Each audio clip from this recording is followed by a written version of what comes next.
ochalaba okwanjula n'embaga nga kukutuusibwako The City Bridals ku Kamukamu Plaza ne Hillwater Purity Nothing Less. Kulikayo mukwano mulango bali kwera ngo chali mklabo kwanjira n'embaga ku Delta TV yakatwengako so ya face okati kutusizaako Harriet ne Dennis abe London mwebali nnyo kutwagala era nga tukyagenda maaso ndi waneno ku Malakai Eco Lodge jangu mukwano okolerewo reception y'embaga dinner party graduation party baby shower ne wayagala okulya ku kyennyanja n'ebyokulya ebyenjawulo nga biri professional ojjano ku Malakai Eco Lodge ekitende negamba nti gomesi nyambazi wa Charitas by the World tulina gomesi z'abagole kwegamba it's a bridal supermarket ojja buli kimwe ky'emikolo kiri awo mu lunaku olwo lumu okitegeera ku Charitas by the World ate nga tusomesa n'abagala okuyiga enviiri tutandikira ku mitwalo 10 ekizimbe kiri ku Nkuruma Road wakoma bakiyita Sal Complex nga tunzija Kato Sale Center City Bridals alina gowns ennungi ennyo ne change dresses ne maid dresses ali Kamukamu Plaza Quentin Road eduka namba GF34 ewa City Bridals opangisayo gown emu nakwelako maid dresses zaweerere. Ladies and gentlemen tugenda buwambo wabitende nga tugenda mu maka ng'omugenzi Kizito. Mugenzi Kizito yazaala abaana abalungi mama ya maawe natunulidde kika kiri nga mama mulungi basenga balungi n'akagola akanjula nga kalungi akaana ako omwami waako Lawrence Kikubye Sozi yakatuuma naga mwana gwe ku bulungi bwo kankutuume omubwati sirifuna bulala yegwe Jovia na Miro Lule Jovia wa Lawrence omubwati tagatibwako n'atagenda n'atakoga nkongera kukubo ye Jovia Lule akaana kalungi akaana kanyumye musajja yatutte ebintu abakiseka bo mu kikubo bonna baweddeyo nga balaba love ey'abantu abeesana nayagadde engeri gye basinkanamu nena leka tubirage eno ye Delta TV tukole.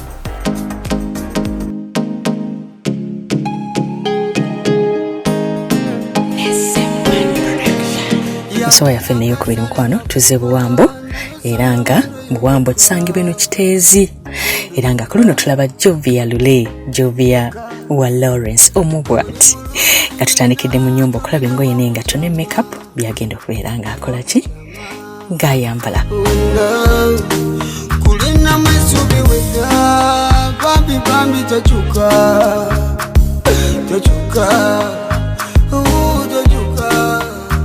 kwagala mama umanga koko na fanta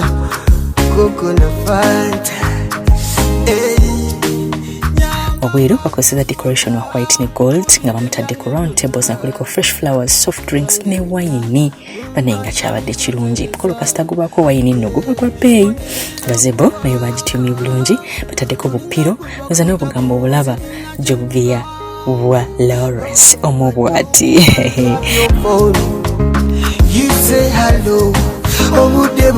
Nabakote bannatuuka bamama babawadde ku mukisa okubuuza ku bagenyi.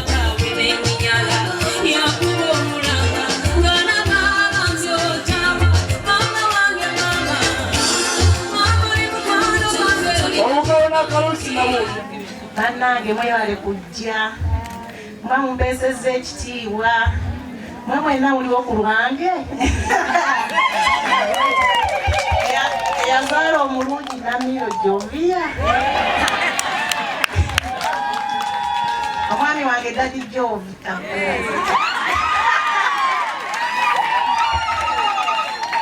nebaza mikwano gyange nebaza balamu bange nebaza mami bange bataata bange bakojja bange mwenna banyinaze baganda bange mwenna bali wano mwebale kujja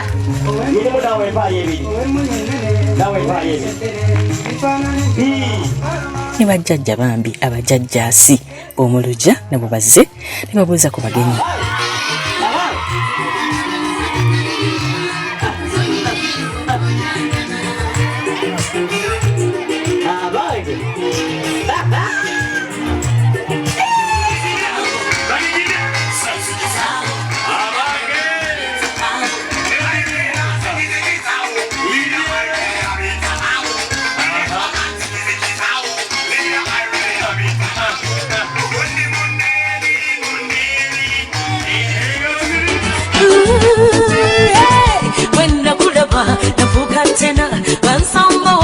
Obaze ekita ky'omwenge kubanga kyekiggula lugi era gwe mutemwa ogusooka okulaga nti abakoba n'obuwangwa babutegeera.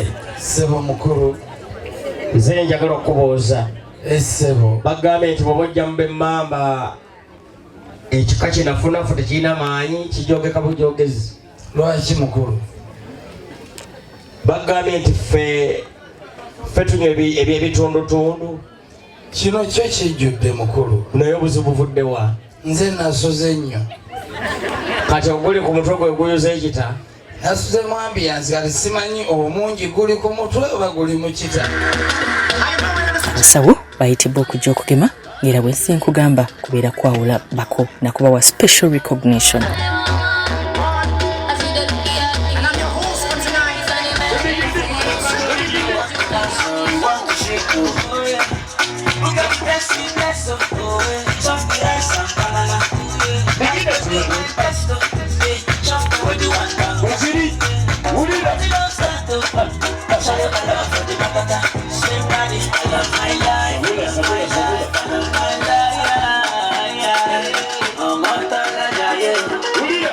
Bakiriziddwa okuyingira era oluvannyuma lw'okuyingira kubanga omukolo gw'Abaganda guli mu Buganda baayimba ekitiibwa kya Buganda.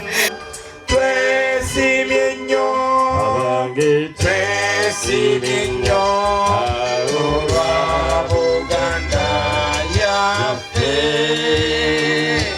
ekitiibwa kya Buganda kyava kanyo naffe tukikubenga.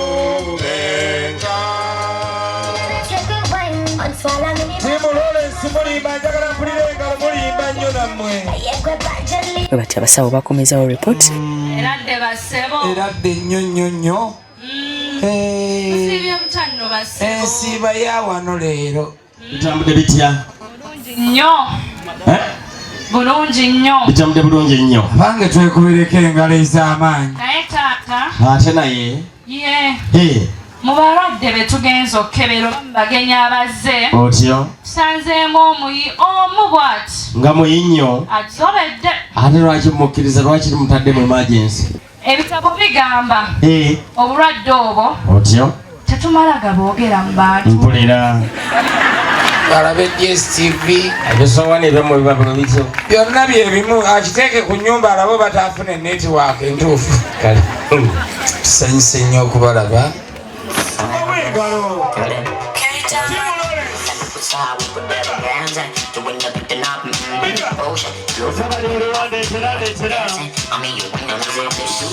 Abaana nabo ne bayitibwa okujja okubuuza.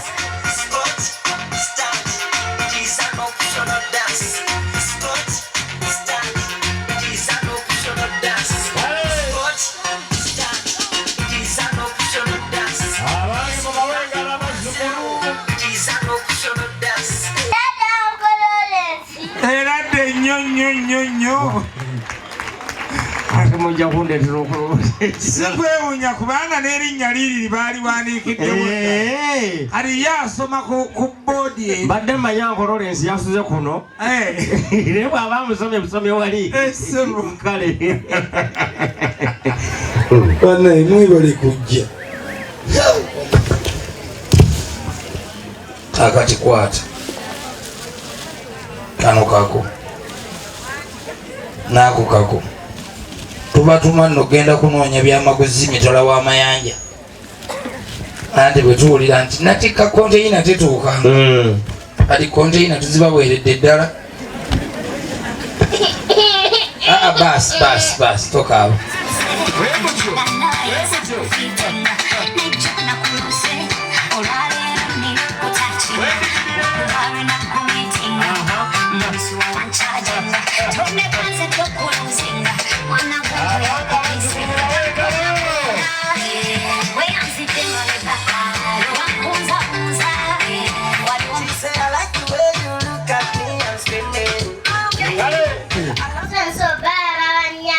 Banyabo. Tugayise mbulungi banyabo. Tugayise mbulungi. Kwata. Ese muzee wa mwezo nno. Nungi ate era bw'oba ogenda ogikuba n'ogibikula onyiga amapeesa. Otyo? Esooka kulaga ggwe ekifaananyi kyo. Aisweya gwe agenda ogikubisa.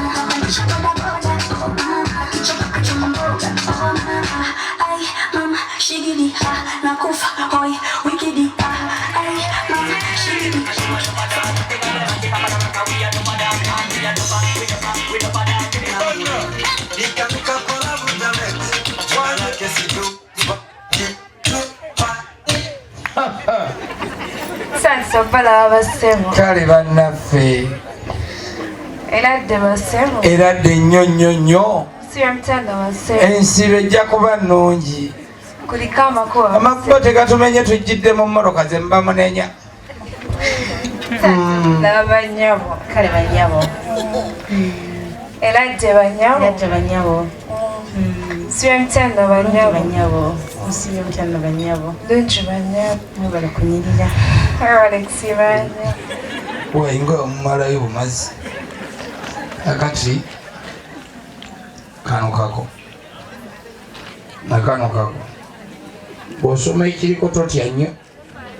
Kubanga kayinza okuba kalina kyekakutuma okugendamu. Naye ekiriko tokisoma.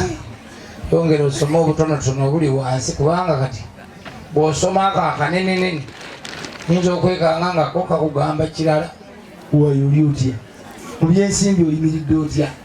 Oyinamu oba toyinaamu? Akaunti yange nkalu. Nkalu?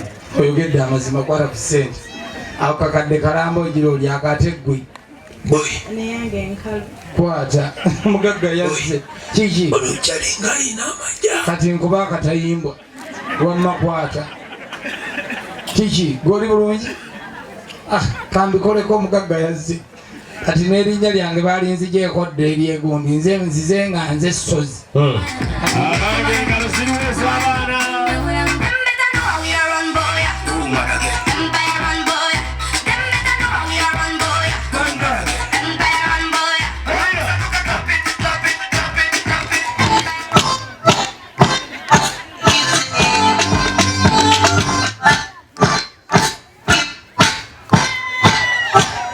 Nebanna. Kale bannaffe.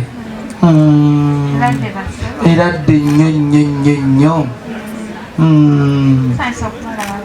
Kale banyabo. Eradde nnyabo. Musibye mutanda banyabo. Tugaseemu. Kale mukwano nammwe mwebale. Nabano kambateeke ku mirongooti egy'enjawulo. Banaatuuka eyo ne bamanya embeera bw'eyimiridde. Kale. Oli otya? Kakati ndowooza ggwe ne b'oviiramu awo. Naawe oyagala? Kwata.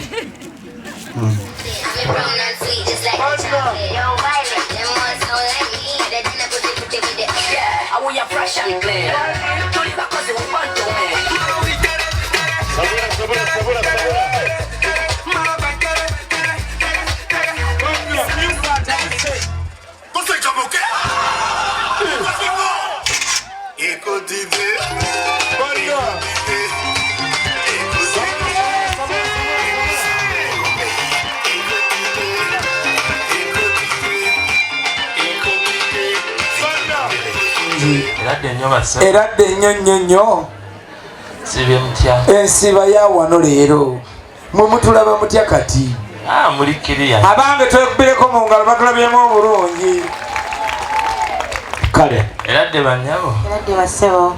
Sibye mutya banyabo. Bulungi bassebo. Musibye mutanda bassebo. Bulungi banyabo. Mama, ebango bali wanika. Bali wanika. Kugambe bali wanika. Abana bali wanika.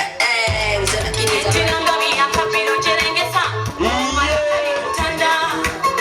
Kali kusura mubenga biyesa mbagani. Bajjajja tubongere engalo. Tusanyuse nnyo bassebo okubalaba. Kale bajjajja. Banyabo tusanyuse nnyo okubalaba. Kale bajjajja. Mwebale kujja. Kale mukwano. Eradde nnyo banyabo. Eradde jjajja. Musibyeyo mutya nnyo. Bulungi bajjajja. Musibye mutya nno banyabo. Mwebale kunyirira. Bwe mutyo.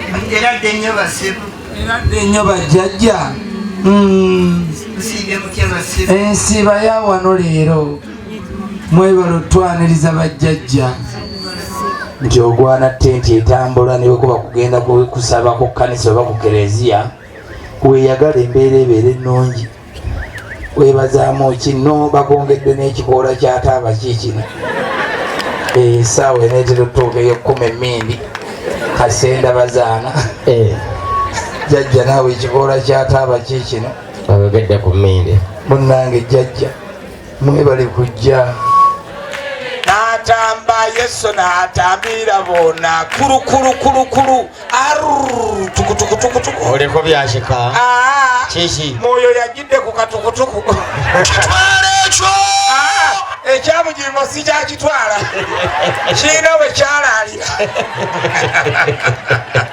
sebe mukulu twagala okubeebaza kubanga waliwo omuntu atumanya ennyo mu lujja luno mu nnyumba eno nga si mulala ye Kayobya Kyami wabiri balungi nsiiti nga baweddeyo taata yakoseza buli kakodyo okulaba nga senga aleetebwa kubanga yatugamba yabeera Kyamadaza n'avaayo nadda ekyebando mu Nsooba zooni mukali nayo yavuddeyo yasengedde ddala wali eri emakindye waggulu mu madirisa zooni kati ne bwendi wano ndaja nandaba otandise okusuna bwe kubanga bwe gutyo bwe guli kola bwoti jangu olye ku ssente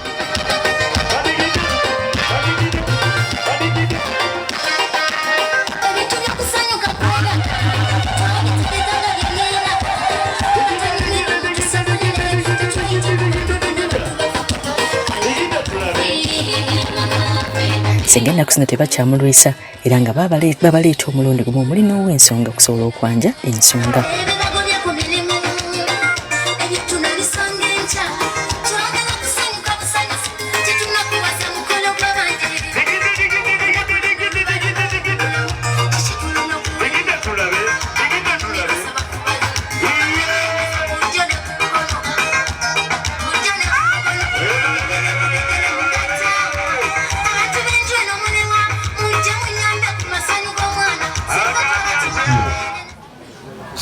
okubalaba basebo kale basse okuleka amakubo tugayise bulungi basenga sanso okubalaba bannyabo kale basenga okuleka amakubo bannyabo tugayise musenga era dde basebo era dde nnyo basenga okuleka amakubo bannange mmwe mwasinze abaatulagirira senga wanjisebo kakati njagala tukole bwe tuti nze obudde obwange mbugirira ku ddusu singa nteeka eddusu nenkutuma omunoonya omutulage nodda nga likaze nja kuba sikyayagala senga munnange tusanyuse nnyo okulaba ebyamazima agatakambaga kano kako neyansiza nnyo sebo weebaza ki akantu kagula emitwalo nga 55 ng'okeebaza otyo senga wanjisebo ate omulenzi akutumidde nnyo n'agandika n'akatambaala simuula ku maaso osobole omulaba obulungi waatudde kati ebyo byonna by'owulira tetukulindidde wali era kati nze ndi kushuwa ddiiru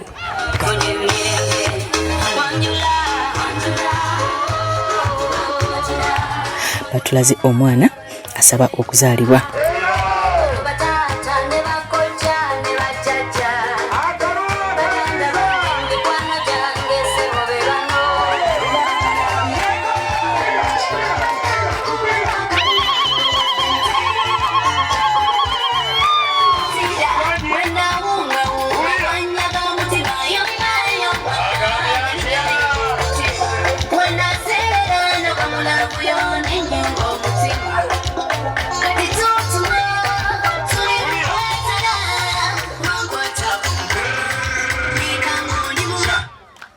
mu ngalo mu linnya eddungi erya Yesu mwebale nnyo senga tetujja kumala biseera bingi boyi mutwale mpolampola omutuuse wali ebisigadde bijja kuva gyendi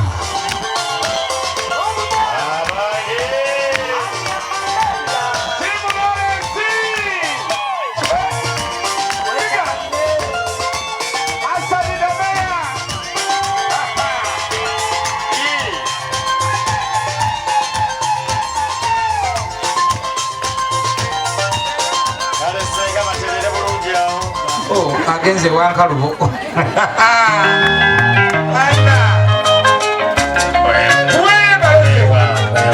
kasenga bwamwebugira kale senga kale genda mu maaso nesikyalengerayo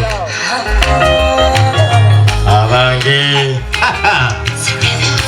akayimba ko buli omu akateeke mutima sikiriza senga w'abaana nze nkwewuunyiza ne sekwewuunya yenna nkwewuunyiza bino byonna mbadde nkukema ndabe senga omusajja gye twakugaba wano byeyo kati ate oyo muleetedde ani owa muwala wange otyo Jovia Namiro senga nga bw'otuddeawo kajovya Namiro muleete kubanga tetwagala kutta nkya ate okubaga kubeere kwalwaggulo bandeetera Namiro Jovia mu ddakiika emu